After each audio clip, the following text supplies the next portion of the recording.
Les juges, chapitre 1. Introduction. Conquête par les tribus.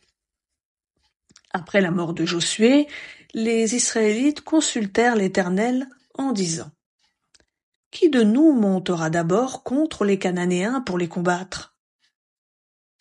L'Éternel répondit : Juda montera.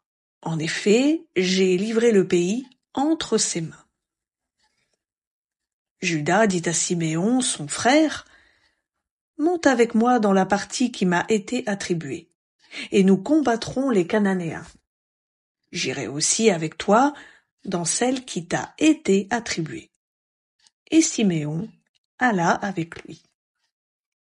Juda monta, et l'Éternel livra entre leurs mains les Cananéens et les Phéréziens.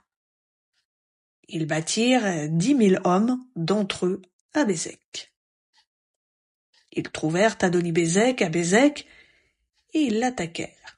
Ainsi, ils frappèrent les Cananéens et les Phéréziens.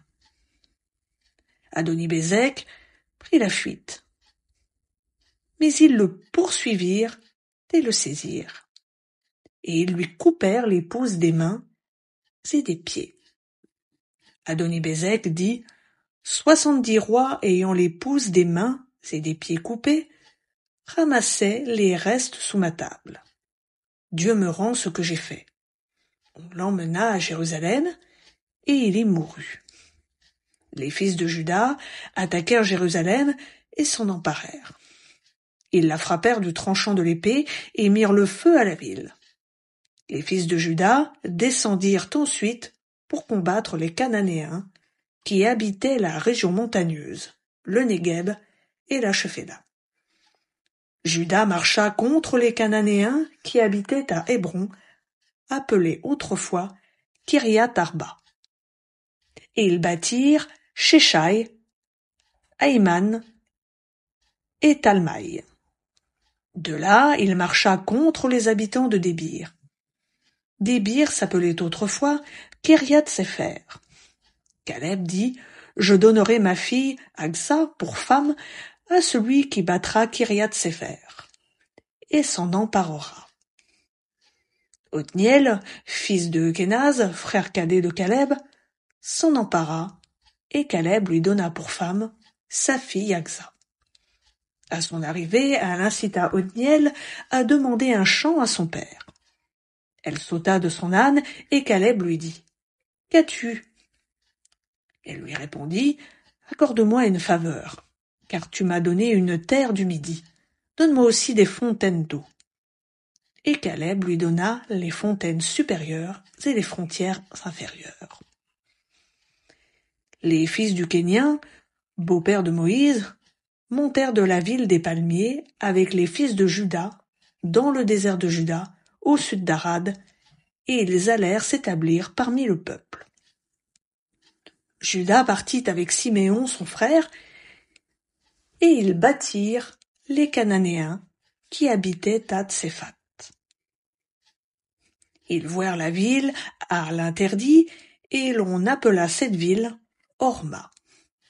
Juda s'empara encore de Gaza et de son territoire, d'Ascalon et de son territoire, d'Écron et de son territoire.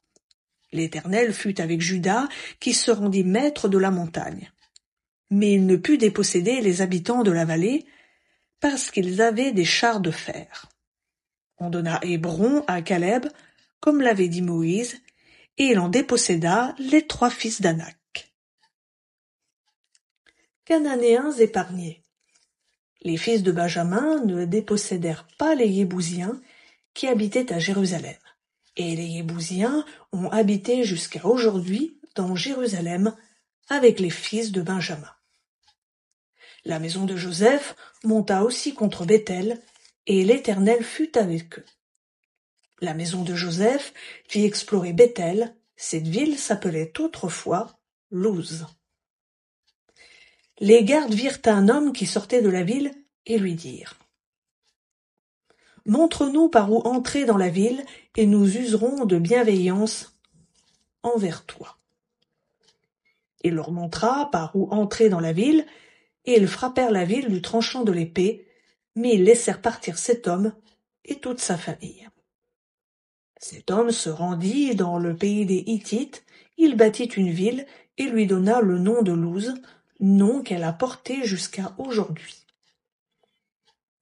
Manassé ne déposséda pas les habitants de Beth-Shean et de ses dépendances, de Tahanak et de ses dépendances, de Dor et de ses dépendances, de Yibléam et de ses dépendances, de Megiddo et de ses dépendances. Et les Cananéens voulurent rester dans ce pays. Lorsqu'Israël fut assez fort, il soumit les Cananéens à la corvée, mais il ne put les déposséder. Éphraïm ne déposséda pas les Cananéens qui habitaient à Gézer, et les Cananéens habitèrent au milieu d'Éphraïm, à Gézer. Zabulon ne déposséda pas les habitants de Kitron, ni les habitants de Nahalol, et les Cananéens habitèrent au milieu de Zabulon, mais ils furent astreints à la corvée. Hazer ne déposséda pas les habitants d'Akko, ni les habitants de Sidon, ni ceux d'Alab, d'Akzib, de Elba, d'Afik et de Rehob. Et les Azérites habitèrent au milieu des Cananéens, habitants du pays, car ils ne les dépossédèrent pas. Nephtali ne déposséda pas les habitants de Beth-Shemesh, ni les habitants de Beth-Anath, et il habita au milieu des Cananéens, habitants du pays. Mais les habitants de Beth-Shemesh et de Beth-Anath furent astreints à la corvée. Les Amoréens repoussèrent dans les montagnes les fils de Dan et ne les laissèrent pas descendre dans la vallée. Les Amoréens voulurent rester à Ahar Érès, à Ayalon et à Shaalbim, mais la main de la maison de Joseph s'appesantit sur eux et ils furent astreints à la corvée. La frontière des Amoréens allait de la montée d'Akrabim, depuis Séla et au-delà.